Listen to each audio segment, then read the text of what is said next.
बिस्मिल्लाहिर्रहमानिर्रहीम, अस्सलाम वालेकुम। आज हम आपके साथ चिकन बाइट्स की रेसिपी शेयर करेंगे। देखने में ये लगती हैं जैसे कि फ्राई चिकन बाइट्स हों, लेकिन ये बेक्ड हैं। बनाने में बहुत आसान, खाने में बहुत क्रिस्पी, बहुत मज़ेदार और बच्चों को भी बहुत पसंद आती हैं। तो आइए शुरू करते हैं। इसके लिए हमें चाहिए 400 ग्राम बोनलेस चिकन। चिकन को हम छोटे टुकड़ों में काट लेंगे।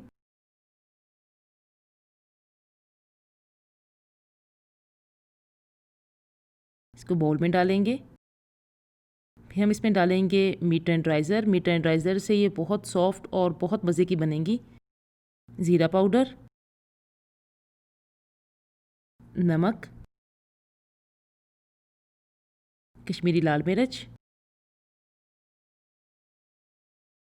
लहसुन का पाउडर और काली मिर्च। इन सबको अच्छे से मिक्स करेंगे। अगर आपको हमारी रेसिपीज़ अच्छी लगती हैं तो इनको ज़रूर लाइक करें, सब्सक्राइब करें और बेल बटन को दबाना ना भूलें, क्योंकि इससे आप हमारी रेसिपीज़ सबसे पहले देख सकते हैं। चिकन को आधे घंटे के लिए मैरिनेट करके रख देंगे। साथ ही रेंच सॉस की तैयारी करते हैं। रेंच सॉस के लिए हमें चाहिए आधा कप मायोनीज़, 1/4 कप सावर क्रीम, लहसुन का पाउडर, काली मिर्च, अनियन पाउडर, इटालियन सीजनिंग या ड्राई हर्ब्स।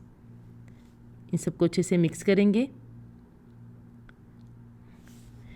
इस सॉस को इस्तेमाल करने से पहले आधा घंटा फ्रिज में रख देंगे, और अगर ये सॉस आपके पास बच जाती है तो आप इसे बॉटल में डाल के 1 हफ्ते तक इस्तेमाल कर सकते हैं। एक अंडा लेंगे और उसको अच्छे से फेंट लेंगे।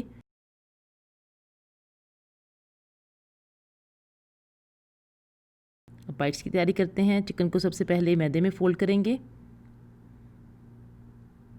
फिर अच्छी तरह से अंडे में डिप करेंगे, ब्रेड क्रम्स लगाएंगे और बेकिंग डिश में रख लेंगे। इसी तरह सारी चिकन बाइट्स तैयार कर लेंगे और 15 मिनट के लिए 200 डिग्री पर इसको बेक कर लेंगे। बेकिंग के दौरान चिकन बाइट्स के ऊपर थोड़ा थोड़ा ऑयल ब्रश करेंगे। चिकन बाइट्स बिल्कुल तैयार हैं। इसको प्लेट में निकालेंगे और जो रेंच सॉस हमने बना के रखी थी इसके ऊपर डालेंगे और सर्व करेंगे। उम्मीद है आपको आज की रेसिपी पसंद आई होगी। अगर आपको हमारी रेसिपीज़ पसंद आती हैं तो इनको ज़रूर ट्राई करें और अपना फीडबैक हमारे साथ शेयर करना ना भूलें।